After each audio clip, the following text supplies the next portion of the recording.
Hello guys, welcome back to my YouTube channel. তো আজকে আমরা একটা কম্পিটিশন করব, সেটা হচ্ছে আইসক্রিমের কম্পিটিশন। কে কত তাড়াতাড়ি এই আইসক্রিমটা খেয়ে শেষ করতে পারে। তো তুই আগে স্টার্ট করবি না কিন্তু, ধর। তো লেটস স্টার্ট।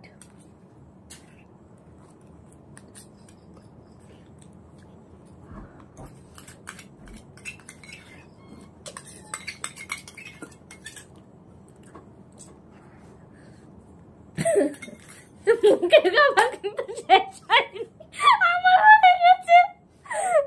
ও মা, আমার বুক ঠান্ডা হয়ে গেছে গাইস,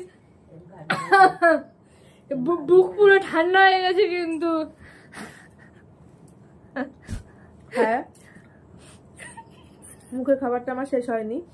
তো আজকের উইনার উনি। তো তো চলো, দেখা হচ্ছে আবার একটা নতুন ব্লগ নিয়ে। তো সবাই যদি ভালো লাগে আমাদের ভিডিওটা তো লাইক করে দিও, আর একটা সাবস্ক্রাইব করে আমাদের পাশে থেকো। তো এখন আমরা তো শেষ করে নিলাম এখন। তো তো চলো, আজকের ভিডিওটা এই অবধি। টাটা। টাটা।